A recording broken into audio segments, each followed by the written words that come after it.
What's up, everybody, and welcome back to the Virzi Effect Podcast Show. My name is Paul Virzi. You guys listening to episode 626. I don't know what that means for in the studio, but my guest today is somebody that we connected through a mutual friend in business.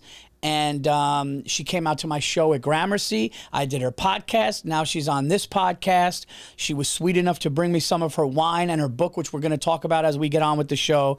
But Lisa Ann, thank you so much for being here. Thanks for having me. I'm so glad the way the whole cycle of life worked for our friendship, because going to see your show before having my first conversation with you was such an insight into you, who I picture you are as a husband, who I picture you are as a parent. Just this fun energy around you that's just full of love. So it was great seeing that gift. I appreciate it. Yeah, you know, it's always weird when somebody for the first time sees you perform and didn't meet you. Right. Because I don't know, I'm like, am I going to say something that they don't like, or are they going to feel like this? But you were just so gracious to come. I know you brought a friend. I hope she enjoyed it. Loved it. And that's awesome. I wanted to talk to you. There's a lot of stuff because you have a life that is like, you've done a lot. You do a lot. I can't believe how much of a football nut you are, and I'm a football nut. So that's another common thing that we share because, I see you with fantasy. You take it to a level. Oh, yeah? But how, that's what I wanted to ask. How do you, being as busy as you are, and you're doing this, you got your wine, your books, when did the NFL get into your life like that? When did you start getting into fantasy football like that? So fantasy, first of all, NFL and sports as a kid. I grew up in Easton, Pennsylvania. The Northeast, we're just bigger into sports than like the West, right? Yes. And so basketball was my first love, and I played all through school. And then, of course, football. I saw my dad on Sundays, and he watched football. And that was kind of the way you could communicate, was like through understanding football. He also hates broadcasters. So he would play Italian music during the game. And so I had to learn the game. I had to learn every penalty. I had to learn what it meant. And if I didn't know, I'd save it. And at commercial, I'd ask him or my brother, hey, what just happened there and why? So imagine learning football in silence. Wow. That's what I was doing with some Italian music in the background. That's so fucking fun. In 2013, I got this opportunity that came to me. I was doing a show on Sirius XM on Playboy Radio that was then Spice Radio, and my show was on Monday nights. And it was a fun concept. It was called Stripper Town, and callers would call in and tell us weird shit that happened at strip clubs, and I'd interview girls that were going on the road. But during Monday Night Football, my true fans would sneak past the producer and give me the updates on the game because they knew it really mattered to me. And so as I'm getting fired from this situation, my producer says, hey, my friend Matt in New York had a fantasy football show, and it was all Playboy Playmates, and the show broke up. Yeah. And he's looking for someone to come in this space. Would you do it? At that time, 2013, knew nothing about fantasy. I'm like, all right. Flew here, immediately met him, got a studio apartment right across from Sirius XM. I wanted to take classes. I wanted to sit in on people's shows. I wanted to be I just wanted to get my reps. This was new. Yeah. And what I realized was it's the great escape that doesn't matter. Right. It's like somebody who's into comics. I get it. That's your thing. You're into wrestling. I get it. It's your thing. Fantasy football is my thing. It's the great escape that doesn't matter. Yeah. I cannot believe I care more about 10 injury experts telling me what they think happened, in this one thing with Isaiah Pacheco, because I don't know if the teams tell me the truth. And what do I do? Do I put him on IR? What am I going to do here? And when you get into that space. You delve so deep into something that doesn't matter, but to you, it's your thing. And it's just fun. It's fun. And I think it's healthy. So we do so much that revolves around making money. Yeah. And though I do my show for SiriusXM, I'm not getting rich doing fantasy football. No. I truly do it because not only do I love it, I see the community that's built around it. Yeah. You meet strangers that never ask you a personal question. They just want to know if they'll trade with you. They want to know if you set your lineup. Yeah. They want to know what your deal is. And that's it. But you know what it really is? I think, because I do it with the BetMGM show that we do, you want to be right. You want to be right. Of course. You want to be like, I fucking knew. Yeah, of course. I knew that. I saw that when nobody else Williams did. Last year, last pick of almost every draft as my flyer sleeper, and it played out. And then this year I was afraid to draft him. When that dark horse you picked that nobody thinks you should, and the people are going, really? You're going to take him at that pick? And you go watch, and then it pans out. Oh, that's what we live for. That's what we do it. It's how many leagues are you in? This year, much less. 8 leagues. That's less? I'm managing for two different people that live in my building who got wrangled into a fantasy football league, drafted their whole team on ChatGPT, and then handed it over to me. I love how she said this year less. I did 25 last year.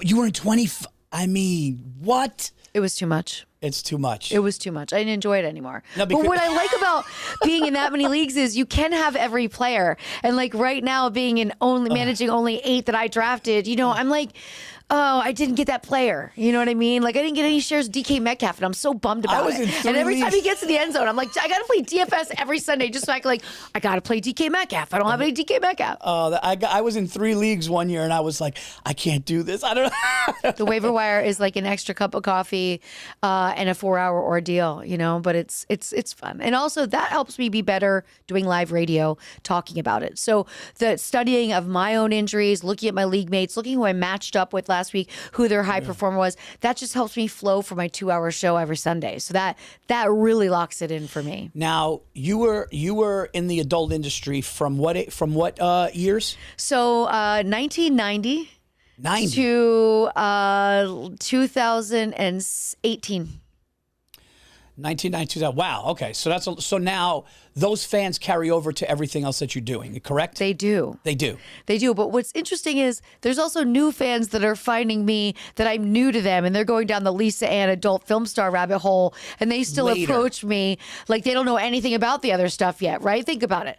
Right. You know what I mean? There's a new masturbator born every moment, right? I'm saying just every day someone's logging in for their first time, and somehow I seem to stick. So people it's didn't funny. know. And then now they'll see you do a show on Sirius or talk football, and then they find out, and then they go down. Goes both ways. It goes right? both. It goes. Yes, my fan base has moved with me, and what's been neat is you're on Cameo, right? You do cameos. I did. I got so sick of it that I put it the highest price and to not Smart deal with for it. you. Yeah. Work smart, not hard, right? Well, I do Cameo fantasy football draft orders, and I started doing it in 2015. I took apart my fleshlight. I put the names inside the fleshlight. I do a whole product line. I made it a thing, right? Yeah. So I know in August I can't do anything with my friends. I'm going to be shooting these things 10 a day, right? Most of them are fans, and they'll put in the message like, it's so cool to see how you've pivoted your new life. It's so cool to watch you. I love your fantasy. But that shows me that people are willing to move on to your next step if you work hard enough at it. Right. Whereas it's hard to not feel stuck Right. when you're, getting yourself into your new walk of life. Leaving the business is like, it never leaves you. It sticks forever.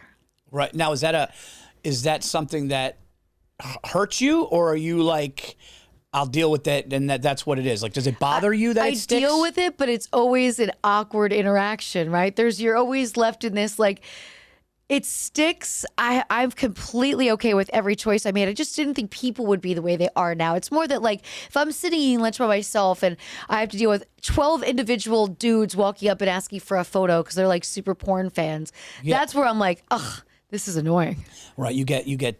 And you've been out of it for years, and it's still not even. You might as well have been doing it yesterday with the amount of people that come up to you. No one knows. It's not time sensitive material. You know what I mean? We're not holding up a newspaper in the scene going, "Hey, this was 1997." You know what I'm saying? Yeah. So and I just think people like what they like. Yeah. So the thing is, you were in it for years and years. So. From VHS to DVD. We thought DVD was going to be like, we thought it changed our lives. I couldn't believe I could pack so many more DVDs in my suitcase and they wouldn't get destroyed. You put the VHS in to go on the road, and each case you're selling to a guy, you're like, cracked. And when they would run them through airport security, it would blank all the VHS tapes. Yeah. You'd sell them the next night. The guys would come back and return them. There was a video shop in my dad's neighborhood, and it had the little room in the back. Yeah, with the beads. With the beads. and you would go in, and like I remember my dad would have like, I didn't realize at the time, but on top of my dad's VCR there would always be like these, and I was going like, oh, like, I said to my brother, like, Dad's got a lot of movies, It was just like, then I saw like titles. And I was like, oh, okay. And then that was like the first thing and then you saw that private room in the back of the video shop, and it was kind of like the walk of shame people would take back there. I think it was so much better when people had to go and face somebody and rent that, because it was more of a decadent situation. Rather, I think now it's too easy to access, and it becomes very toxic for people. It's just like social media. Yes. Anything that you do too much on that damn internet is too much. Yeah. But I was going to say, for you to be in it that long, wrong, then it must have not been horrible at all for you. No, it was not horrible. Good. It was not a horrible experience for me at all. Yeah, I actually loved it. Yeah. I mean, I didn't shoot like people do now because we weren't shooting 20 days a month.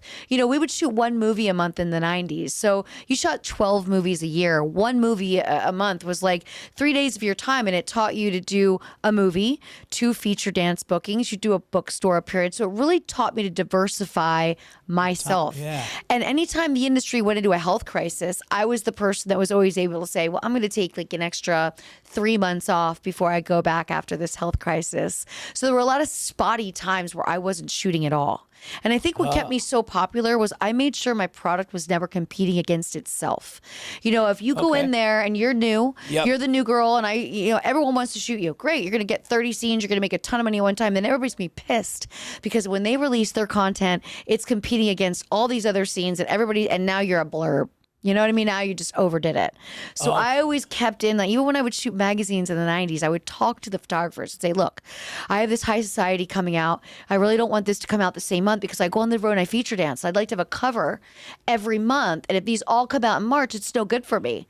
Right. And people were fine with that back then. They were like, okay, you know, That's it's great. You're smart going to promote business. it, because I would go and buy them from the companies to sell them. Yeah. So I'm like, I'll guarantee you the money you pay me, I'm going to pay you back because I'm going to buy these magazines to go out and sell on the road. Just release them when I want them. Wow.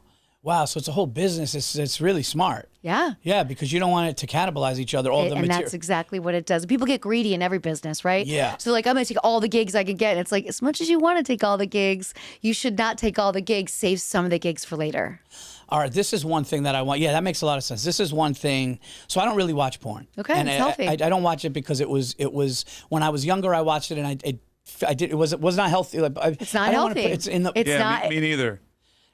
It's not a healthy, normal outlet. It doesn't make you. It doesn't replace intimacy, and it can make you very confused about intimacy. Wow. Okay. Yes. So So what I was thinking about when I was thinking about, like, you know, they always say like people were damaged or people were molested or it was so bad at home they did that. Do you know what when I was younger? Because I feel so horrible about that. So I was younger. My porn search when I was like 18. Do you know what it was? I swear to God, my like Google search was. I swear. I can't wait to. My Google search for porn, I swear to God, was porn star never molested, just love sex, and I would look for interviews. I think you just found the title of this episode, buddy. I swear. No. Yeah, that you know what? ChatGPT ain't gonna give you that shit. No, Okay? it's not. They won't even use the word porn. We fight about it every day. I swear to God, I would just go, she just loves sex, and then that would make me feel okay. It was because I think it was Howard Stern who was the one who would always have a porn star on, and like the first question was, what happened to you? This and that. And that confused me because I was kind of younger. Like when Stern was at his peak, I was younger. I'm talking like 20 and something. by the way, when broadcasters do that to their subject, I would always think, how triggering. Yeah. What if something did happen to her? 100%. And this is the first forward-thinking thing. Now, I will say it can be a large percentage of a home of broken toys. Yeah. And I'll tell you, Paul, I went in broken and came out whole. Wow. Yeah. Because as soon as I got money and as soon as I was able to remove myself from the chaos, I lived in Pennsylvania, and get myself out there. It was my first flight. It was a one-way ticket. I got a contract. First thing I did, I got a therapist. Like, I just started spending money on me. I was like, okay, all I want is to live in a safe neighborhood, have a nice place, my fridge to be full, and be mentally strong and do the right things in life. I want to read. I want to learn. I want to have every opportunity that I did not have as a child. And I really talk about it in my second book. I open up a lot more about my abuse in my childhood because I really wasn't ready with my first book, and I realized I wasn't being honest. And it let me sit with it. And it's okay if you go through things at a point in your life that were not ideal because they're out of your control. They're out of your control. What's not okay is if you let them control the rest of your life. 100%. That's perfect, and that's why you're crushing it now. And the thing is, too, like, I think as comedians, you know, Mike is a stand-up as well. You know, we're all a little I think there's always a little broken thing. Sure. I know the things that happen in my family are a reason why it hit me later. Like I had to understand later. I was Oh like, yeah, all yeah, that that broken aha shit. moment. You're like, Oh my God, like that's why I'm this way. And Yep. that happened. And I was 5 years old when that happened. And they always say, like, Family Guy had that joke where you realize shit when you're 40. Because like I have friends that have realized some horrible things have happened later. I don't know if it's like a subconscious thing that blocks it or whatever. But I think anybody that's out there, that puts themselves out there, there's a reason something kind of happened. And but that's such a healthy thing that you. That's such a healthy thing, and I want to definitely in a couple of minutes talk about your wine and your books. But yeah, it's really important because I think I did a really special podcast last week about blame and accountability, and I think we're really losing attention with accountability. Mm-hmm. It's important to understand that there's things you're not accountable for and you're going to carry that blame. And there's things you are accountable for that you're blaming others. Now, I am accountable for how I allow the rest of my life to unfold. Yes. Now, maybe getting into the sex business created some difficulties for other things, right? But at that time, that was my way to build a financial reserve, to live where I wanted to live, do the things. My 3 things I wanted to do in life was travel and see the world, be financially independent, and make my own schedule. That was really it. Porn just checked up all those boxes. And I was like, this is great. And I learned so much about myself. In the 90s, the industry was this beautiful, almost like Boogie Nights, but with less drugs. Because there really weren't, if you're a contract girl, nobody's bringing drugs on set to you. People would still sneak that stuff. I was in a very protected, there was no alcohol. In the 90s, it was just like craft services would call you the day before. What do you want specifically to eat tomorrow? How many snacks? Like that's how... Yeah. Before the internet, before we had to mass produce like the McDonald's of porno, it was special.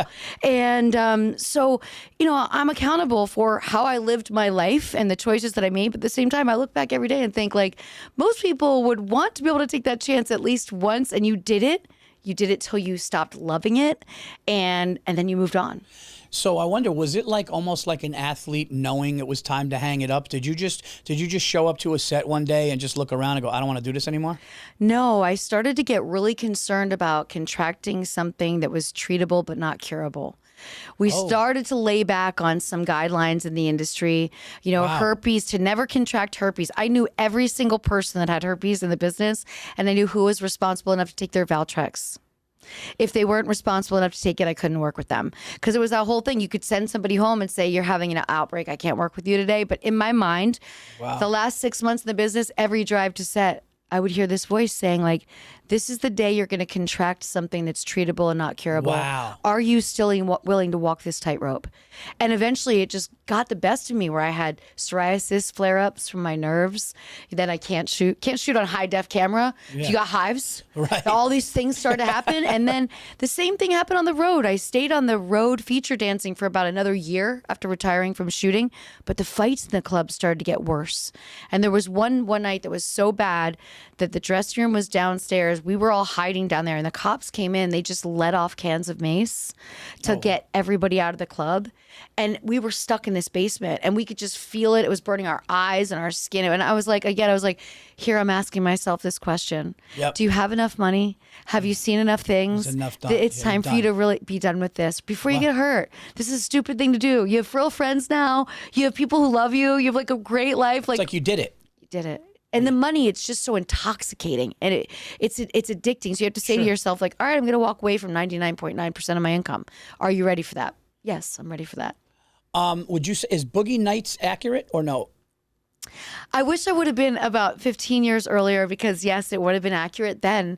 And what really changed that was the HIV outbreak. What really changed that was the 80s when porn stars were dying, on the regular. So, we learned all about through John Holmes. And so then everything became more regulated. And then when the 90s came about, things were a lot more secure and calm. And they were making sure people weren't doing drugs on set and drinking on set. So I missed out on that. I wouldn't have partaken in the drug place, but I would have loved to see people on roller skates on set and having that much fun, like Caligula in the dressing room. None of us did that. They were like, don't mess up your makeup when you're eating. You know what I mean? Like, don't touch anybody. But it was different. It was different in the 90s. There was no Viagra.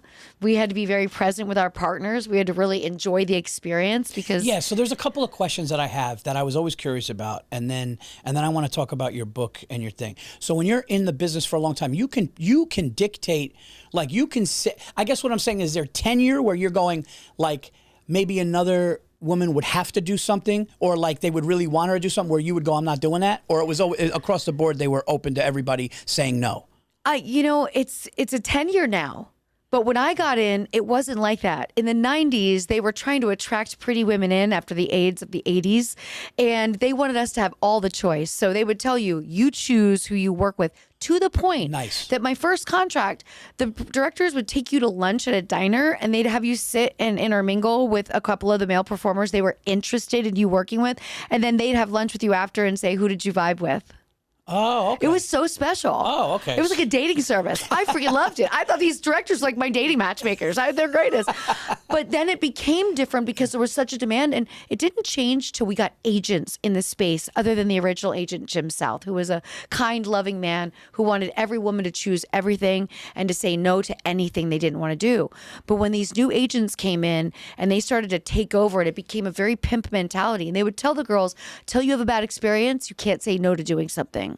And I would secretly tell the girls, like, no, that's not what it, and you know what, to me, why is there so much bad content out there? Because people are doing things they don't want to be doing. Yeah. It's a very intimate experience. Yeah, yeah. You should only be doing things with people you want to be doing those things with. Oh, well, that would make the performance better anyway, and right? this is why I was so popular.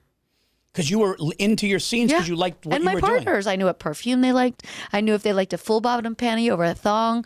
I knew all the things they liked because I wanted to make it a special experience because that was my job. Yeah, wow. And I took it seriously. Yeah, that's well, listen. It was a different experience. Yeah, and but I think that goes to why you were in it so long. Yeah. Because you navigated through it kind of on your terms, the way that you wanted to, which I think you wouldn't have been in that long if it wasn't the case. No way. And I was willing to say no, and I was willing to have people hate me, and believe me, there were quite a few people that hated me because they don't like the girl that has her own voice. Is there like beef between porn stars ever? There's beef between porn stars. There's beef between agents. Like the agents hated me because if I was on set with one of their girls, I would tell the girl, you don't have to do that if you don't want to. And so then the agents would hate me. So the agents would go to companies and say, don't shoot her, she's doing drugs. Don't shoot her, she put on weight. Don't shoot her. It's high school with drugs and money. That's what porn is. You know what I mean? That's all it is. High school with drugs and money. That's simple. You got to fight your way through it. But I had this purpose, right, of being able, I filled a passport on someone else's travel, never paid for an international flight on that entire passport. That's such a gift. That's insane. Such a gift. Yeah. And every trip I took, I stayed 5 days. I saw the country. I did my thing. I'd spend some of the money back in that country because I wanted to. Yeah. Because I was so grateful to go there, like different experience. It sounds like you were like really kind of independent from young. I was. Yeah, like Very. You just kind of like did it your way, the way that you wanted to from young, and you kind of had that vision, which is kind of great. Yeah. I had a very strong presence about myself. By 10, I knew I just wanted to move as far away from my crazy Italian family as I could and be my own person. My parents had a divorce that they never got over. Thank God people handle divorce better now than they did back in the 70s. But it was just vicious for many years of my childhood life. And you just want to get away from the noise as a kid. Yeah. You just watch TV and go, I'd like to live like that. Just a little bit calmer, a little bit quieter. Oh, this is nuts. Yeah, my parents had a brutal divorce, like brutal textbook what not to do in the early 80s. I was 5, my older brother Christian was 10, and it was chaotic, and there was no security, and I was always worried about things, and that's when I started to get anxiety because I didn't know. And then the OCD developed because like they would watch me, and my mother and stepfather watched me. So we would just like our living room went right into the kitchen, but there was like a pillar in the middle, and I would start walking around the pillar, which didn't make sense because if I just walk through, there's a kitchen. So my mom or stepfather was like, why is he's like walking, and all of a sudden I started doing these habits really young, but I didn't realize at the time I was, in my mind, protecting myself through doing wild shit like that. Yeah. And that's where the OCD and all that comes, and it's all just childhood trauma. Yeah. and you come up with ways to mechanisms, things that you could do. Your own distraction. Your own distraction. No matter how weird. No, whether doesn't it's matter. touching, counting, Yep. and that happens. Some kids, it's biting their nails. Sadly now it's cutting. The extremes now that I see on many young people in the industry, the cutting. I'm the person that gets a cut and is like, don't want to get sun on it. I'm sunscreening it. I'm neosporin it. I'm doing all this stuff. The damaging, because that's just the way they're expressing themselves, because they've been traumatized by whether it's their parents or whatever got them to the core. I've seen, I'm really not saying this just because you're on my show, because I've seen. I remember being on. It was not Jim. It's Jim and Sam now. Yeah. But it was after Opie and Anthony. It was Opie and Jim. Yep. And I went on the Opie and Jim show after I had did the Garden for the first time, and we had this good conversation. And all of a sudden, I was in there with Pete Davidson, who's a dear friend, and it was Pete's birthday, and these two, and actually not retired, like porn stars come in, and I kind of shut down. I just, not in a bad way, but they didn't seem. And Present, healthy, happy, or there because they wanted to. It was, and I'll tell you the names after. I don't want to mention anybody's names on this. I wouldn't do that to anybody.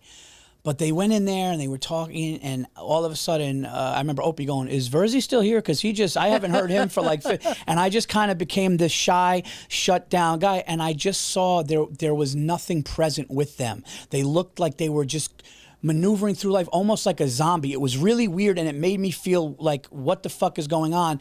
And I don't get that with you at all. I get a very present, very like together, like smart, like inspired person. And it kind of is to what you were talking about like how you just kind of did it your way. You got out when you wanted to get out, and you don't seem like you would, like I said, you wouldn't have been in it before. So that's fucking awesome. Now you mentioned something. I want to talk about this. Let me say something really quick. Sure. That was a hard thing for me to deal with in the business. It was hard to work with people that weren't present. It was hard to see broken people. That's a thing, right? It's a very common thing. Now, I would say, let's say 80-20 rule with everything, right? Yeah. There's 20%, like the Cherie DeVilles, the Angela Whites. These women are just business women, are just crushing it, right? Yeah. Violet Myers. Like, these girls are just crushing it. They're doing their things.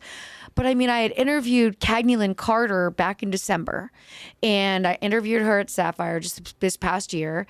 And when I was in her presence, it was so hard. She was so broken. She was so not present. She was a zombie.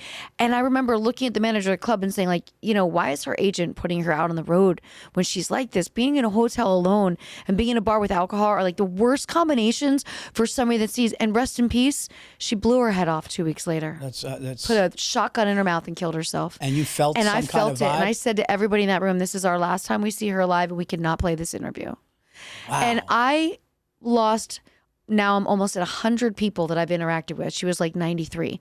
100 people that I've interacted with in the industry that have either overdosed or killed themselves, and Jesus. And that was a very heavy part of my life. So what you're seeing now is the person that gets to live outside of that space.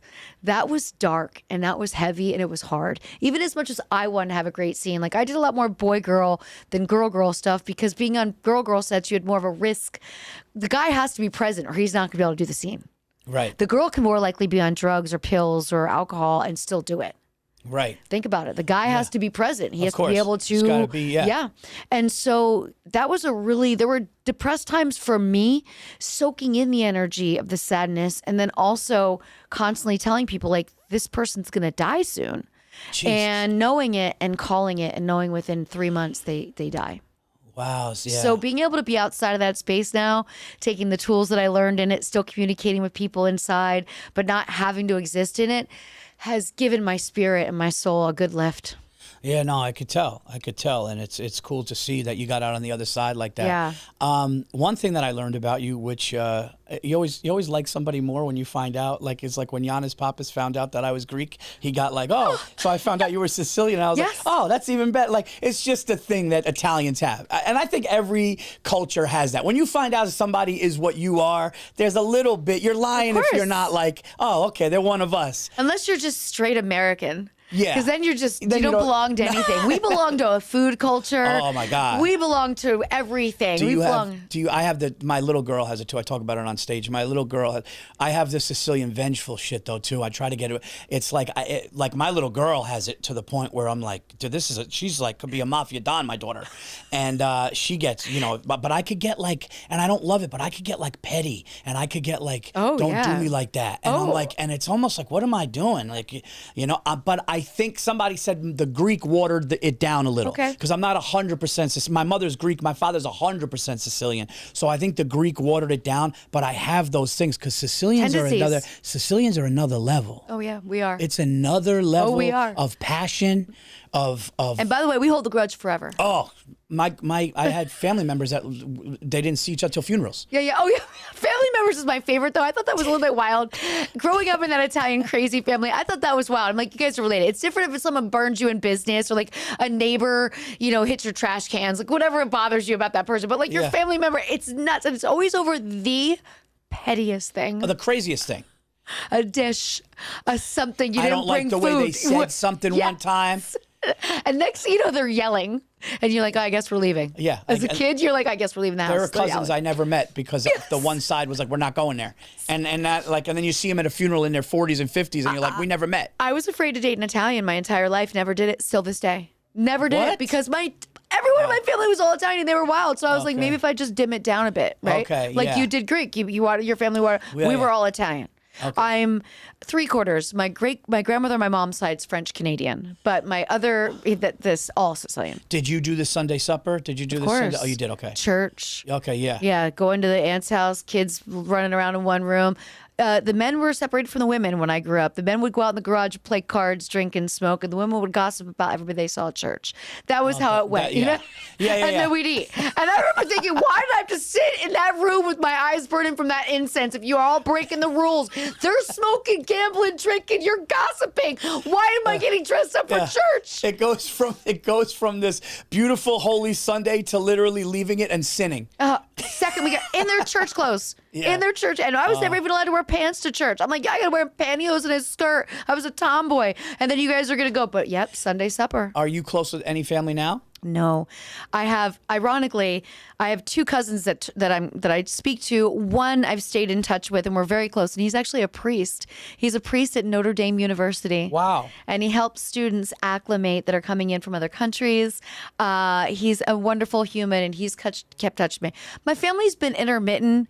Our last breakup was in 2015, out of their fear when I told them that I was finished writing my first book. We haven't spoken since. Okay. My cousin reached out not too long ago and says, your dad's getting older. Do you want me to reach out and see if he wants to talk? I had thought on this for a week. And I reached back out to him. I said, when he wants to reach out to me, I'm not going to deny him ever speaking to me. But to be a middle person, to see if this miserable fuck wants to talk to me, no, I'm fine waiting till the funeral and saying my piece out. The good thing is that reminded me to do something. My dad gave blood every month of his life. And I thought I should start giving blood, and that will help me carry on the good memory I have of my dad. He donated every blood? month. So now I went 9/11 my first here, and I'm going to donate regularly. So I'm not going to visit him, but I'll carry on his good tradition. I'm ready for the funeral. I will wear a red dress. He told me my whole childhood, when I die, you wear a red dress to my funeral. I will be doing that, and I will go. You're in a good place, I could tell. Yeah, it is what it is. Yeah. What's the point of going back? We're distant strangers now. We didn't speak from the time I was 16 till I was 42. Then we spoke for like 3 years and haven't spoken since. It's just pointless at this point. Now, what broke that up? Was it the porn or no? The teenage. I was a pretty horrible teenager. So before I was thrown out before porn. I was out on the street as a teenager, but I was I was a pretty bad teenager. But this is what happens when your parents are crazy. I took my dad's car, went to the Jersey Shore, entered a bikini contest. There was a raid. My dad had to pick me up in the Jersey Shore. Didn't know I had I was on a learner's permit as well. Didn't have a driver's license. Yeah, I did the things. Yeah, you took the. That's such a first bar ever, and there's a raid. I didn't know what it meant when the lights went on. I thought the bar was closing. Cops come in. We think we could hide in the bathroom with our feet up on the toilet. That's how stupid we are. All right, we're going to talk about this wine. I'm a big red wine guy. I could talk to you forever. Yeah, this is great. All right, so here's what we're going to do. So you were kind enough I mean, There's a red and a white. oh, so you are an entrepreneur here. Yes. Mike, you know you're probably going to get some I'm of this. perked up. I love wine. Yeah. All right, so this is the Lisa wine by Lisa Ann. Oh, wow, this is a 2021.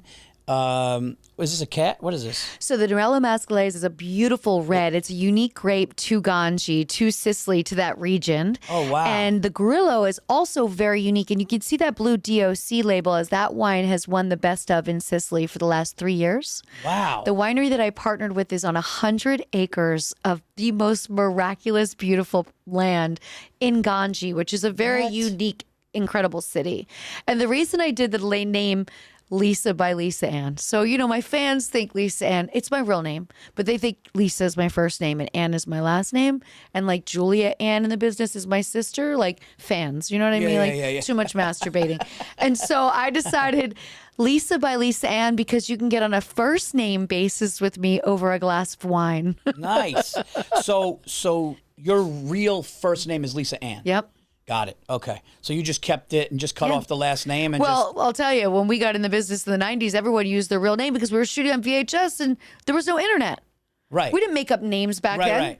Yeah. You know, Ginger Lynn, like all the old stars. That was Diana Loren. Those were all their real names. I think there was a movie I saw on VHS back in the day when I was literally 12 called Dr. Ginger. Oh, Ginger Lynn. And she was just like a doctor. So sitting there. naughty. The guy came She was in with not curing cancer. I'll tell you that right now. So what we'll do is I'm gonna review these after I think you should. I'm gonna Make it a family affair. But you know what's great about Ganji was, first of all, a unique city. It's one of the first cities that offered homes to Americans for $1. Do you remember that? Like What? 15 years ago, the first city, this is how small communities are being rebuilt in Italy. So you go there, you buy the property for $1, and then you have to spend $30,000 in permits and hire local workers. But it's how they're rebuilding these communities. And Ganji is the highest altitude on the island of Sicily. So Wow. it's about an hour and a half in from Palermo, like in the center by Mount Etna. And so that altitude dehydrates the grapes so nicely so you don't get that sugar. And sugar is normally what's giving you the hangover. Yes. So you don't get that sweetness. And so with a white, I'm normally not a white wine fan because of the sugar, but this is so dehydrated beautifully. It's good, And huh? the grapes are nice. And there's a 96-year-old man that runs the winery, that takes care of the grounds, that doesn't have a cell phone, that just shows up every day. That's just fucking incredible. And for me, I wanted to tie into my roots. I'd like to retire in Italy, and I wanted to just start meeting people and doing business there. So that was how I got started Mike, with can this. we zoom in on these? Oh, buddy, I'm on them right now. Okay, you got them. Yeah, wow. make Hold 'em up a little bit. make sure we get Hold 'em up a those. little bit. They look amazing. There you I go. can't wait to be up on my deck drinking these things. What's the Ganji- residual sugars on the white? Well, that's a great, very detailed question. I'm so sorry I don't have an answer for you. Is Okay, this I was something I curious. should know? Well, it's just it We did the determines the stick sweetness. in. Yeah. But with the lack of sweetness, it's funny. I did that test there Yeah. when I was there. The Instagram right now is at Lisa by Lisa Ann, and it is that shows all the locations. So I'm actually a sales rep here. What I'm loving Nice. is I'm loving the grunt of walking into liquor stores like a solo weirdo That's and introducing myself to people. Oh, the manager's not here. Here's his number. You know, the guy's never going to call me back. No, that's grassroots. But That's I'm enjoying it. no, that's listen. When I dropped out of college to do stand up, my job was knocking doors in Queens, New York at dinner time, phone, cable, internet, knocking. And sometimes it got ugly, sometimes it was amazing, and they invited me in and I made sales.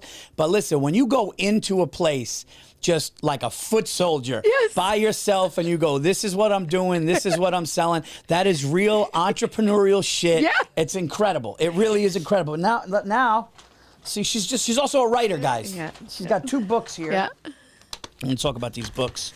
And you had mentioned something that, geez, I didn't know. I feel bad. I didn't give you anything. You don't have to give me anything. You entertained me. I got to see your show. You give me tickets to your show. I think that's a lot. So which is the first one? The first one is The Life, the much bigger one, because I became a more concise writer. Oh, this is the first one. Yeah. Okay. Because once I recorded the audiobook for the first one, I realized, bro, you can't be telling too many stories. Recording an audiobook is brutal. So you just become a better. I also, after I released that in 2015, I decided to challenge myself to read a book a week for a year. And I did 63 books in 2016 reading. All right, Lisa, you're making me feel like a fucking idiot here. Now, I mean, I got to get my shit together. Makes you such a better writer. I want to be a good writer. And you can't be a good writer unless you're a good reader. Damn. So playing Palin, my love of sports, and living to the fullest on my terms. So... Sarah Palin. So Sarah Palin was a big thing for you. It was a great thing for me. And it was at the perfect time because I came into the most income I'd ever come into in my career at 35. If that opportunity would have been handed to me at 21, I would have blown all the money. So let me ask you, so out of the porn stars that were at that time, Sarah Palin showed up on the scene, was it like, who's going to be it, or they just came to you? They came to me right away. Yeah. Because there's quite a few deciding factors they had in mind. They were trying to find someone with no tattoos. I had gone in to visit Drew at Hustler, and I had my hair back in a bun, and my bangs were short at the time here, and I was wearing my glasses because I was driving, and he looked at me, and he was like, "Oh my God, you look just like her." And I was like, who? Man. He's like, Sarah Palin. But at that time, they weren't even thinking about doing it yet. And then a couple of weeks rolls by, and they're like, yeah, we're going to do this project. You have to do it. And I'm like, yes. Did you ever meet her? Didn't. I did try. I went to Alaska. I went to Wasala on my own dime. You know, the greatest would have been if you just knocked on her front door. Not one strip club would hire me in Alaska after I did Palin because it's the only state I had to pay my own way to get to because they said, no, our state likes her way too much, and they didn't want the controversy. That'd be a great documentary, like series for TikTok, is you going to Alaska trying to find your way to meet her. You know That'd what? be really great. My God. I think she's my, of course, she's my get, right? I would love to have her on my podcast. Yeah. You know, because I follow her on social media. Yeah. I love her. She's amazing on Instagram. I mean, who doesn't love a gun-toting, hunting, crazy woman who's willing to fly over shit and do things? But there's things about her I really enjoy. She's attractive. And you've tried to reach out. Yeah. For a while, I was blocked on all her social during the era. And then I got unblocked, and a kid emailed like my fan page and was like, hey, the PR guy gave me his shit. I unblocked you. Just don't write a bunch of stuff on her page. I'm like, oh my God, I get to follow her again. Thank you. How great would it be if, like, when her and her husband wanted to get a little spicy in the room, they put that on? That would be fucking. You think for one second I did her a service. You think the husband hasn't turned it on once she's not there? The husband has definitely been like, hey, let's take a look at you if you were naughty or something. That's great. Do you know if there's any male stars it's still in the business that are going to be doing JD Vance? Because that would be awful. Oh my God, who would want to? It would absolutely be. But, you know, I did her serious, though. I studied her suits. I altered all the suits myself because I didn't trust any tailor to do them because I sew. So that's a Pennsylvania thing. We all have a sewing machine and sew. And I made sure I bought the best lingerie. Like, honestly, and I wrote this in my book, I spent more money on my suits to shoot that movie than I made to shoot that movie. My scene rate was so low, but I knew this was going to be a big deal because it was the first movie that mainstream press was going to be on set. And Hustler's like, oh, well, we can get you some suits. I'm like, you're going to have me in some shitty ass polyester. Right. This bitch is wearing Tahari. She's wearing all these brands. I'm searching all her shit. I'm buying it duplicated. Where can I find this suit? And I did it right. And that was a smart move because then I took those suits out on the road and I used them to feature dance and I used that look. So it was smart for me to do it. But everybody's like, you broke even. I'm like, no, I lost money to shoot that movie. But I made so much money after that movie. Yeah, because you did it right. You did it right. So, and then now the second book. The Life Back was me retiring in 2015, then coming back for 10 months, and you'll read that crazy story of why. But something really blew up in my life, and I came back to the business for 10 months and retired after that for the final time. So it tells that story of the why, the when. So you pulled like a Brett Favre. You kind of went back. You went back. You pulled like a Brady. One more time. Brady's coming back for one more time. Guys, check out these books, The Life and The Life Back by Lisa Ann. And it's true. Like, I get the sense of all the things that I'm seeing, like how you came back and or never that you were gone, that you just kind of did things on your terms, which it's funny that it said that because that's the sense that that I get. What, like, I saw you in comedy clubs before, Sirius XM. You're doing a bunch of things. What do you like? What's next?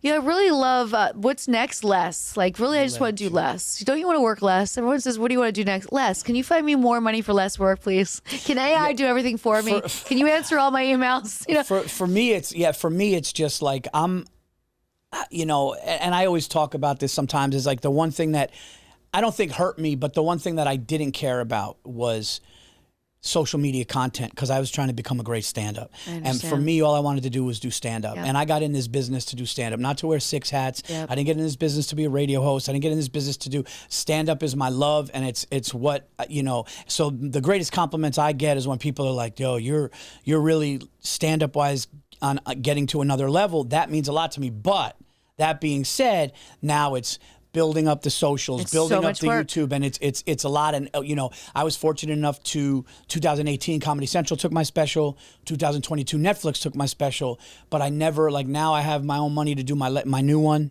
I might go the grassroots independent route and just try to not? build up my YouTube and build up my Why not? thing, because things are so saturated. The Look at internet is so Mr. Beast. big. Look at how everybody's doing this now. That's how they're doing it. It's really done. Like, I Yeah. think the other way is kind of the old model, because everybody that's really crushing and everybody that's out there is building their own. Yep. It's like now when you buy a TV, we just bought a TV on a whim for Sunday football. We were like, let's get like a 70-inch for outside. Fuck yes. And so, right? Like, Yes, so like I just like it. outside is Sick. just go It's the outside. best. Like, right? That's Just go the on the best. patio Oh, with a my 70-inch, right?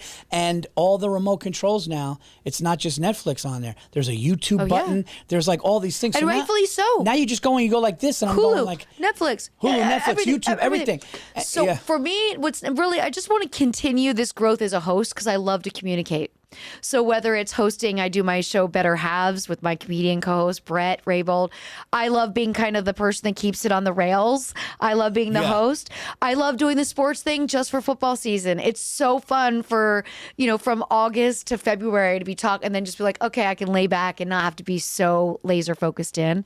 The communication of writing another book is something I'm doing, speaking at colleges and among schools about sexual wellness and really helping people understand porn literacy. I think we're missing the mark by not educating on porn literacy and not letting people know, like, look, this isn't a tool to educate you. This is only going to make you more insecure if you're watching this too young. This is not healthy for you. You know, the parameters of all That's of so that. rare. Not a lot of people in the business do that, like, or that were in the business do that. You're almost doing it in like you said, like everything in moderation. Yep. It's not really healthy for your brain Yep. when you do it all the time. That's like amazing that you're doing that for young people to like. I just spoke at Temple earlier this year. I did the Oxford Union in London with Dr. Ruth, rest in peace. Oh wow. Back in 2019, get to sit across the table from like my idol, you know, Dr. Ruth. Like, What was it she like? Amazing.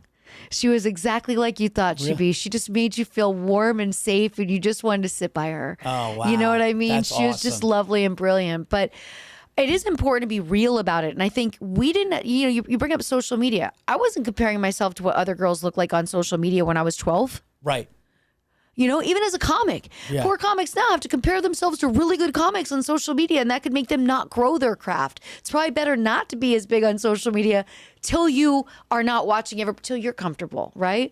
But it's such a task and such a toxic thing and so intoxicating for everybody to get swept into that it can almost take away from the art that you're creating. You're like, where do Right. I balance my time? Putting up YouTube shorts or Right. or writing new material? Like, it's clutter. It's all so much. Yep. It's that balance of like letting it hit, letting it happen. But the great thing now with AI is you can download your YouTube, have it edited into 20 different clips in 8 minutes. I know it could take a whole set and just cut it down. And I own all my sets now. I own everything. I own my Comedy Central, my Netflix, and my new one, which is coming out next month. But I have them in my possession, so I have like this wealth of Content. of ammunition and content that, you know, and that's all that stuff needs to be done. You need the world to shut down for a year so you can start working on it. I know. We got yeah, like my team, and people have different ideas, and that's what is hard for me, because I'll talk to my agent, my manager. Usually, people are on the same page for the most part, but then there's other people. Then, you know, you got friends who are really good at it, Andrew Scholes and Ari Shafir and these people, and you're going like, oh, well, let's find out what they think, or people that are really good. Because listen, a lot of talented people are good at other things like marketing. Like, marketing is a whole... It's a whole thing.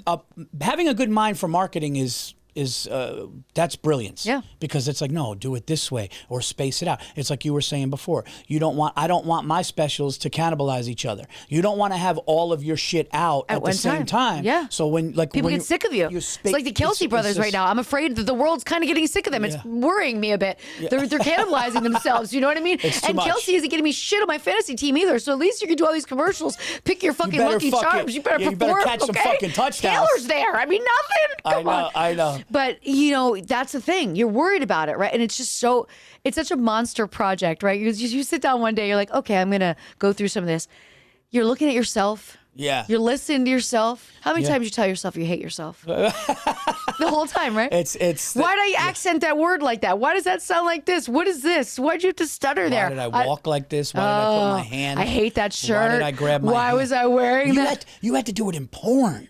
Did you ever do that? Wait, by the way, do porn actresses do you watch a scene or no when it's done? Or you just do it and you leave? You do it and you leave. Yeah. I think that's probably the best. I started watching when I produced my own content because I had to edit and I had to be on the back of my editor to have it where I wanted. And it was just the most torturous experience ever. I can't watch a set of mine. I'd have to take like 4 edibles just so I wouldn't want to murder my own computer screen with me on it. I get that. Like the hardest thing to do is edit my special. Oh. And I have to watch it. I mean, we have to go over. Many times. I have to watch. So I'll shoot the special I did it at the Den Theater in Chicago, and we get it in the can, and then they send me the first cut, and I got to watch it. Then I got to go back and watch it again. Then I got to watch this. And even when things are going great, I'm insecure. I don't like this. I don't like that. All that. And they're all, by the way, they're all things no one's going to notice but us. And that's what I have to tell. That's what I tell myself, right? You're looking at an image or something. I don't like the way that looks. Then you have to say to yourself, just let it go. You got to get it done. Just get it done. Let it go. Just let it. My wife is like, Paul, just fucking watch it and get it done. But it's funny. Johnny Depp was on. Johnny Depp went back before Letterman retired, and Letterman said to Depp, he goes, "Is it true that after you shoot something, you just don't look at it ever?" And he goes, as soon as he goes, yeah, and he goes, because it's none of my business. And everybody started clapping, but he's like, I just do it.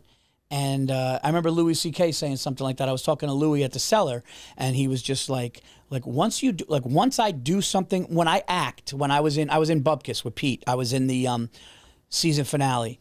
I never watched the show. I never watched the full episode. I one time just watched my scene once, just when somebody, and it was after my manager said, "You came across great. It looked great." So I had a scene in the rehab center and the finale. I watched it once and then left. There's other times where I'll do something quick, like a cameo, and I never watch it. And I just let people reach out and go, "Hey, saw you in this," because I don't want to critique myself. I don't want to. I hate everything I do. I hate every photo. I hate everything. I mean, we're human. It's just normal, right? Yeah. It's so difficult. But my very first time taking a class at Sirius XM, the guy says to the room, the most important thing is that you listen to your full show after every show. The whole room was like, I can't listen to my own voice. You want me to sit there for 2 hours? Yeah. But you know what? I started doing it. And as grinding as it was, I did it because I was using the same words multiple times. I wanted to be better. And I still go back and listen to the show and then write notes for the next week so that come Sunday, I'm like, remember not to do this. Remember to do this. You didn't thank your producer last week. Make sure you thank your producer. Like, it is helpful. Yeah. Because this is a whole, but when it comes to content, watching video, there's too many triggers. Radio, doing the show on Better Halves, we're on camera. But doing fantasy sports, we're not. I'm sitting there in sweats. So it's so much easier to just listen to your voice than listen to your voice and look at your face. Oh, right. my God. No, you see yourself, I'm like, I'm sweating. Oh, dude. Why was I sweating? Yeah. What was on my shirt? There's lint on my pants. Oh, you look like shit. A fat fuck. You notice differences in your face after you've God. flown. You're Well, like, I could tell I just flew. My face was bloated. Like, ugh. My dad, and my brother can, and this is 100% true. Me, my father, and my brother can be fat or skinny in 2 weeks. I can be skinny in 2 weeks. If you give me 14 days, I will look fantastic, but there's a flip side. You give me a couple slices of pizza and a couple of sodas, and it goes right to my neck. Yep. And you're just like, it sucks. Yep. It's just a constant. And it's a constant fight. Yep. It's a constant battle. Mike, do you have any questions for Lisa? This is such a great episode. I can't believe we're at an hour already. This is nuts. Really? This is nuts. See, good conversation. My girlfriends and I will sit on FaceTime and just catch up, and 3 hours will go by, and like one of their husbands will come in the room, like Cammy, will be like, "It's been 3 hours. What the hell?" We're like, "What?" Yeah. Because we're plugged into everything. We know our battery's gonna die. When a podcast is going bad, it's when you're 29 minutes in and you look at the clock, feel like you're fucking 2 hours, and there's sweat, and you're like, dude, what the fuck am I gonna? One word answers. What am I gonna thanks. talk to this person about? I got we got 30 minutes left. I think we covered it. Meanwhile, you're like, I hate this person. I don't like this person. That's only happened. I would say that's happened on this show. I would say maybe like 3 or 4 times where I'm sitting across from somebody and I'm just going, I just fucking don't like this person. I just don't want to. I do mine remotely and I feel bad. I'm just like, I just don't like. I've done 5 that I never aired. Oh, really? I just can't. I can't even put this person on my Like, Instagram. I'm just talking- They grinded me so much during the 29 minutes that I survived, and then I cut it short. No, I just looked at him like, you know something? I would never hang out with you. I can't fucking stand you. We're so different. I disagree with you. I don't want you to die on the way home, but also don't hit me up if you need a ride. Yeah, if we never saw each other again, It's I'd okay. be completely fine. I'd be completely fine. Mike, you got anything? Well, I was just curious because of the wines. I subscribe to a company called Naked Wines, which is they take small vineyards and brands that aren't necessarily these massive ones, and they Interesting. prepay. I pay $40 a month, and then just banks, and Oh, I get I've everything at like seen half this. price. I think it'd be perfect for a wine like I've that. seen it comes to your door, Yeah, and you yeah. just get it's like I have like 40 bottles of wine at the house. That's That'll cute. be gone Wait, by what is it, Monday, like a but- DoorDash type thing? No, no, it's like a box that you get every month where they just put Oh, it's like a different- membership type Yeah, But you can also go in and pick the wines you want. And Oh, it, nice. it helps vineyards and small wine brands grow by prepaying for the wine. I should reach out to them. Yeah, it's a good. I think it'd be a great Thank collab. you for the tip. Yeah, of course. Okay. Oh, so you always think. No other questions? That was it. No, like- I'm just curious about the wines. I want a bottle. I love like, this. you know what, so we always get into arguments over cake bread versus Jordan. Have you had cake bread or Jordan? No. Okay, so Jordan. Oh, cake bread or Jordan the Cake- wine. yeah, I was like, cake I bread or- always think Michael Jordan. I was like, No, Jordan. cake bread. Okay. I'd wear shoes called cake bread. Cake I know bread. that. That's No, what you're cake talking bread about. cake bread and Jordan Cabernet. They're wines. Yeah. And the argument is which is better. I like Jordan better, but then I had a cake bread, and somebody's like, Paul, come on, you got to admit the cake bread's a little better. And I'm like, I'm trying to.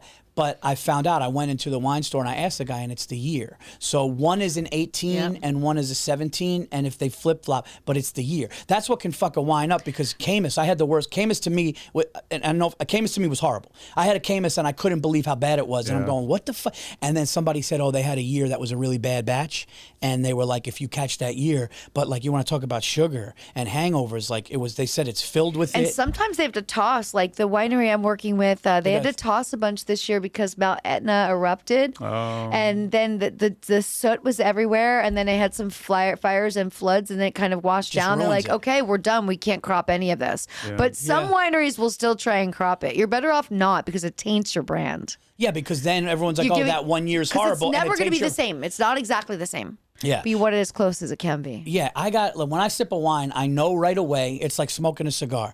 When I light a real, like my favorite cigar in the world is a Hoyo de Monterey. It's a Cuban. And when it's real, because a lot of them are fake and bullshit, but when you light it and it's real, you know. You're like, like this is the best cigar in the world for me. It's the same thing with a nice red. You're just like, oh, this is it, or this is too sugary, or they're Yes. trying to get away with it. Yes. But like you said, you were saying some things that were really good about your wine, where it's like, sometimes it's too sweet, but no, this is it's got Sugar's the big battle with the hangover, and so nice. So when the first month I had it, I had 3 girlfriends stay with me, and I said, here's our job. We all have to drink 1 bottle of wine each tonight, because I want to monitor our hangover situation to help me sell this, right? So it's really 4 glasses. It's not that bad. Watch a couple episodes, Emily in Paris, we're talking. 4, we each did our own bottle. We all woke up feeling fine the next day. Went to Central Nice. Park, took a walk, came back. We're like, we feel great. And not that we want to drink a whole bottle of wine tonight, but it was a good indicator. I can't have 1 glass of wine. It's hard, right? To have 1 glass of red is nuts. I know. It's nuts. I know. I go 2 to 4 glasses. Yeah. And it's what it is. And, It is what and it if is. it's a good wine, you're not that shitty the next day. Not at all. And if it's shitty wine, you'll deal with it. But like I nothing's worse than a bad, like a wedding wine. Oof. Like you just sip it and you're just like everyone's dealing I because went out there's with too many people. friends for a bottomless brunch a couple of weeks ago, which I never would do. And it was cheap champagne and cheap like watermelon mixer. And I was like, this is fun because I'm doing something I never do. I was hungover by 9 p.m. Like it was already hitting me that night. I was like, I already feel awful. How am I feeling tomorrow's hangover right now? Yeah, it's shitty when the hangover starts during the drink. God, it was You're so- like, no, oh it's- my God. But We that- have a camper up in the Finger Lakes, me and my fiance, and people give it shit because it's a lot of Rieslings up there. Okay. But Riesling done right, I would have spit in your face if you were like, here's a Riesling, it's great. I'm like, get that shit out of my face. Right done Riesling that's low sweetness, low sugar is It's clean. you can't beat it. It's a nice so if you good. get a good one, it's clean. It Yep. changed my whole It's the same- perspective on white And wine. it's the same thing with like bourbons and whiskeys. And if you drink quality shit, you just don't feel bad. Exactly. You just don't feel bad because it's not loaded with sugar. You're not going to get dehydrated, and it's just, and look, it's more. But I don't care about money when it comes to good shit. Yeah, Meals, I agree. right? We're lucky to not have that concern. Right. Because it makes a huge difference. 100%. And it's too bad that we are in a place where it is so expensive to eat well and good quality food, but it's the priority. I'll do good food and drink over many other things. Good food and drink. My friends joke with me saying that I'm a little bit, and I'm not a snob, but here's the two things that I need. I need to fly comfortably. I was just going to ask you this. Yeah, I need to fly comfortably, and I need a hotel. I am a hotel snob. I'm not going to deny it. No. Listen, I leave my family. I go on the road. We're leaving our comforts. I'm going on stage telling jokes to strangers. I got to be, but I'll tell you, I want a robe. Oh, you know what? I want a robe. That's a sign of being in the comforts I want. I want a robe. I'll walk around in slippers I never use. Like, I don't wear slippers, but I'll wear them. But in a hotel, I will because they're there. You take them out of the plastic, it feels so right. And then you order room service. You're in the robe. It just feels like that's how they should be bringing you the room service. I'll shower in the morning if I have nothing to do that day, and then it'll be 5 o'clock before I realize I haven't taken my towel off. I'll be working in my towel all day, TV. 5 o'clock, I'm like, oh, I should put clothes on. I got a couple more questions for Lisa, but I got to tell the story on the show because it happened with the podcast with Bobby. So, by the way, I want to thank everybody who came out to see me in Baltimore this weekend at the Port. It's such a great new club. It's such a great place to work out material. I had such a great time there. So thank everybody that came out on Friday, Saturday. Now, I'm sure the club won't be upset with me telling the story. I'll tell you the story. It's pretty wild. It's wild. So we're doing Bone to Pick. Me and Bobby Kelly are in this studio doing Bone to Pick, which we'll do later today. And I said, oh, Bobby, you've been to the Port Comedy Club in Baltimore. And Bobby goes, oh, yeah. He goes, it's a great club. He goes, the fucking hotel's haunted. Now, when I hear that, I'm out. Okay. I don't fuck with demons. Okay. I don't fuck with ghosts. You're not staying at the Driscoll in Austin. You're not doing any haunted hotels. No, I'm not seeing any little girls on rocking horses. I can't do it. Some people are into it. Let's do a seance. Fuck that. No evil. Italians. No. We don't play with that I don't play with that shit. We don't play with that. No devil, no evil. We don't even want a fortune teller. So I call my assistant and I go, and I'm very easy. Like my rider on the road, all I want in my green room, they're like, hey, what do you want? I go, I want water and a sugar-free Red Bull. And I don't give a fuck. I don't need food. I don't need nothing. I make sure everybody's taking care of tips. They're like, oh my God, I wish everyone's like you. I'm easy, okay? Yep. So I don't want to sound, but I call up my assistant. She does all my booking, my hotels. I go, look, they're saying this shit's haunted. I can't do it. And she starts laughing. I go, Jay, shout out to Jay. She's the best assistant in the business. I go, Jay, I'm not doing it. So you got to call up. You got to change the fucking hotel. And I was like, I'll go. I said, we'll go. I got Marriott points. Whatever. I'll go, fuck, whatever. Right. Just, I'm not going there. So she calls up and she's like, Paul doesn't want to stay in the hotel. They're like, oh, why? It's right across the street from the club. Like, he doesn't want to fuck with ghosts or whatever they said. And so I switched the hotel to a beautiful hotel on the waterfront by the harbor in Baltimore. Nice. Right? Saturday night after the second show, I have a dilemma. I'm either going to drive home, which is about 3 hours and 40 minutes. Okay. I'd have to leave around midnight. I'd get home a little before 4. My little girl had a soccer game the next day, but then I'm like, I'm going to probably get home by 4:30, not be able to sleep, and then be useless, not even be able to watch football. So I was like, let me go back to my hotel. There was UFC on, so I said, I'll watch the fights here. I'll sleep for 6 hours and go home. My wife suggested that's safer. Long story short, I watched the UFC fights. We're smoking cigars. We're having a great time. They were like, hey, we'll walk you to the Uber because, Baltimore is a little...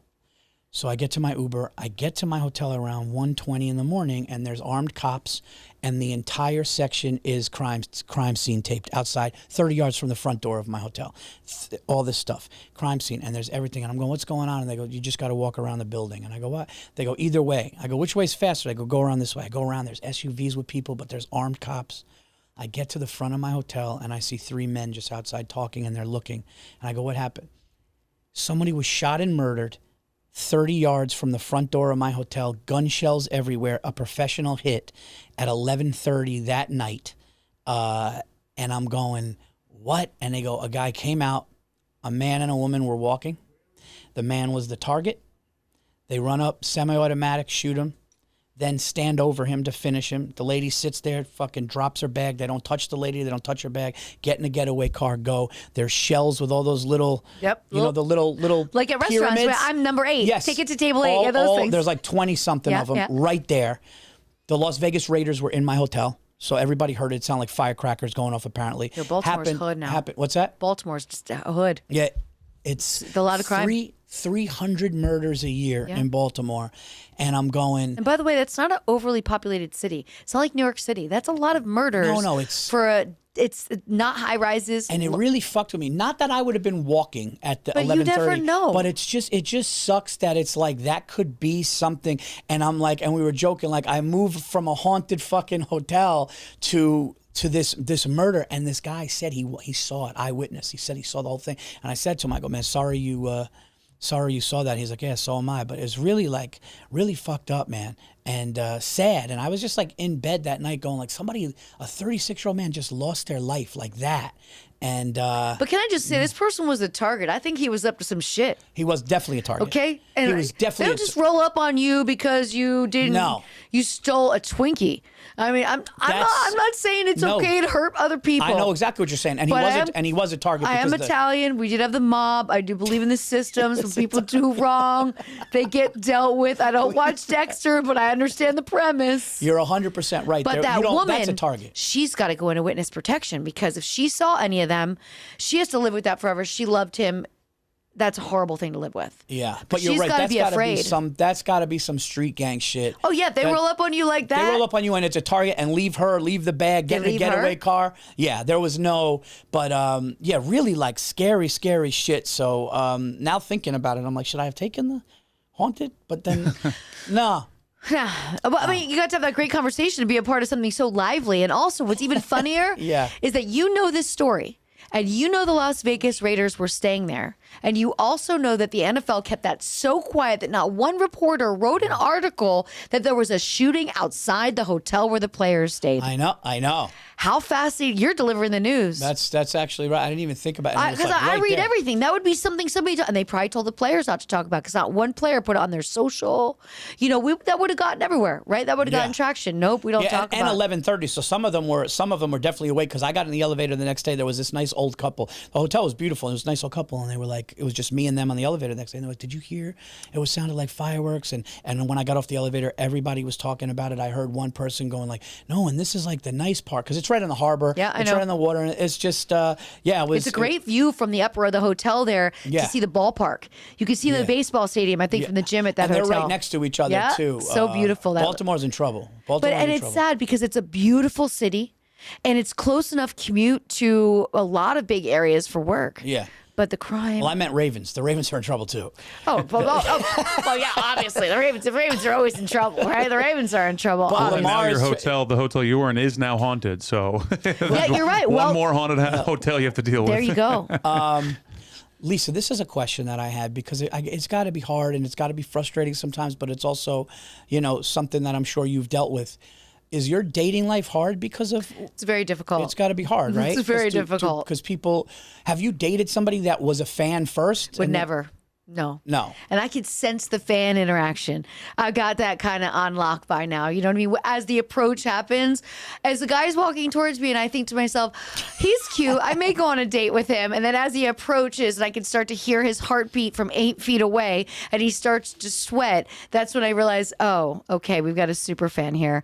Yeah. It is harder. I meet people through people. That's really been my thing. I was married in my 20s, so I did try it. I'm not opposed. But I just have this beautiful life with people that I get to hang out with and have fun with, that we keep it light, and all of the friendships that I have. And I feel like I haven't had that search of yet for need. I was in a long-term kind of casual relationship, but like the thought of like going on Raya or like dating a stranger, it's horrifying to me. Yeah. I need you verified through a couple friends. You know what I mean? It just makes it easier. Have you ever dated somebody and they didn't know, and then you told them? No, but many, many years ago in the 90s, I met a guy at Lake Havasu when I was there with my friends, and he lived in California. We were going on a date, and they told me that they didn't trust him. They thought he knew. And it was when we were doing VHS, and I was doing like one movie a month. Nobody knew who we were. Nobody recognized us anywhere. Yeah. It wasn't like that. So they said, as soon as you get to his house, go to his TV stand and open underneath when he goes to the bathroom. And they were right. My VHSs were under there. All my VHSs were under there. That's like some serial killer shit. And that was when I realized, like, oh no, I can't believe somebody when they tell me that when they just act like they didn't know. So, but I remember that being a very funny situation. I mean, these were weird situations because we didn't even have flip phones. Yeah. We were still pager or nothing. I was going to write this joke back in the day about how this one porn star goes like this. And I was like, that's not okay. I don't know how to do the joke. I never did the joke, but I want to say it was, does the name Tara Patrick? Yes. Okay. You know her? She's my girlfriend that moved to Italy. Oh, okay. That I was speaking of earlier. Okay, so she's a brilliant, kind woman. Is she? Yeah. So Tara Patrick said something where she's like, when I'm home though, she goes, I don't have sex like that I do in the porn with my husband. And I'm thinking like, this poor fucking guy, like what the fuck? Like, give me, you can't do that. And then I'm sitting there, we're going like missionary the whole time. But like, you probably get so not sick of it, but like doing that wild shit that when you come home, you probably want to be like more romantic, right? Well, yeah, but also I didn't do a lot of wild shit. And again, I wasn't shooting full time. So it never was a thing where I was doing all this stuff that I wouldn't do, and I always would tell, I was always say like, set was practice for home for me, right? I want to have a robust sex life at home. So I always use set as kind of like my learning because I was more comfortable with those guys. If something awkward happened, then I'd be with a guy I'm dating. So I'd say, hey, I want to try this position, but I don't know if it's going to work. I don't know if I'm that flexible. Can we try this for a second, see if I like it? If I don't like it, I'll just tell you we won't do it. Because it was trust with friends, Yes, right? it was so cool. It was like, you just got to be that, I think I like this, but I don't know yet, So I can remember when I was trying to do different things and I wasn't comfortable doing them on set yet because I was just getting to do them. I would have the performers come over to my house and we'd hang out. I'd make dinner. We'd have practice sex, is what we'd call it. It's like a team effort, We were having a good time. We trusted each other because we were tested and we could still engage. And like there were a lot of positive relationships that came over that because it's even lonely for the male performers. Yeah. Because it's even harder for them to date because girls are even more insecure than guys would be. So that's always a tough thing. Yeah, I can imagine. That would definitely be hard. That sounds awesome though. But I truly believe I'm going to meet the man that I'll be the rest of my life with in Italy. Really? Especially after watching the last episode of Emily in Paris. She met a beautiful Italian man, Marcello. And like I was like, yes, that's why I'm moving there. All the Marcellos. Yeah, you know what? And if you have the plan, if your plan is to move to Italy and to kind of retire there, that can definitely happen. Of course, I'm manifesting it. Yeah, no, that's because Europeans are a lot less wrapped up in the superficial things that we are. Yeah. They're also a lot more sexual, and I felt like all my time spending a lot of time in Europe, I always felt more comfortable in my own skin, like less judged than men here. Men here are more worried about, as they call it now, your body count, whereas the European men, they want to be with an experienced woman. Okay. Because they're so much different sexually. The best male performers in the U.S. are not Americans. Okay. Like Rocco Siffredi. You remember Rocco from years ago? Is so popular, the Italian stallion. Yeah. He started this whole world of bringing it in. But dating is tricky, and people are tricky. Like, I can be at a bar, and everybody's great. We're having a good time. And then, like, people drink too much. And, like, 2 hours later, the same people that were cool with me. Oh, yeah. And I don't blame them. You get loose when you're drinking, whatever. But then they start to get weird. I'm like, okay, it's time for me to dip out. You about things that you don't want to. Well, yeah, they just get very forward. You know what I mean? And then you're like, the filter's off. Okay. Yeah. Okay. I'm gonna tap out. Yeah. See you later.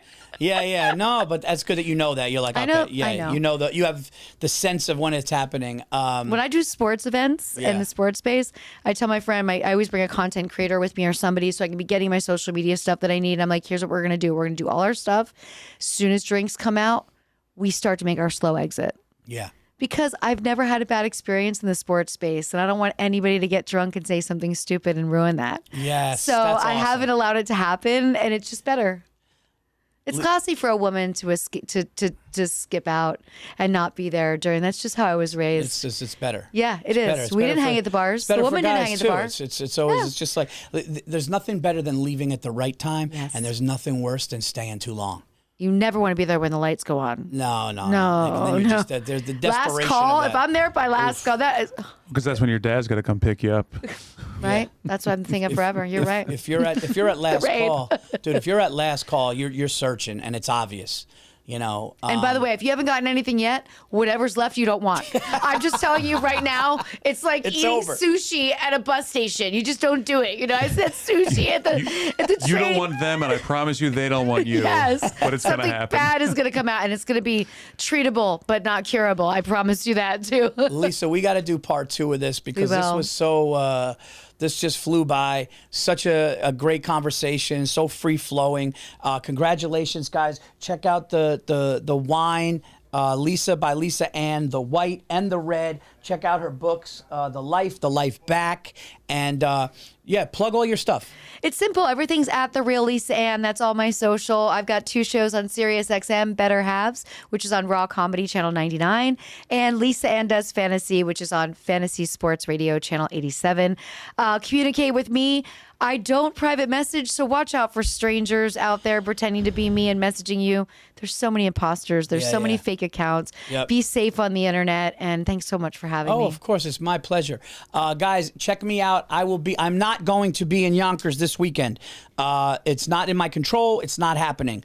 But I will be at one of the best comedy clubs in the United States of America, September 26th through the 28th. I'll be at Side Splitters in Tampa, Florida. It's the best fans. It's incredible. Check that out. We're also going to Rhode Island. I'm going to be performing in Munich, Germany. If you're going to the Giants Panthers in Munich, Germany, I will be there. I will be performing in Munich. Tell your friends, if you're American going out there for the game, come to my show. I'm going to be at the Fat Cat in Munich, November 8th. The game is 2 days after, I think on the 10th. PaulVirzi.com for all tickets. I will make the announcement on the new special. That's coming soon. And I'll see you guys next week. Thank you, Lisa Ann. This has been great. Mikey, thank you for being the producer extraordinaire behind the glass. Even though there's no glass, we'll see you guys next week. Thank you.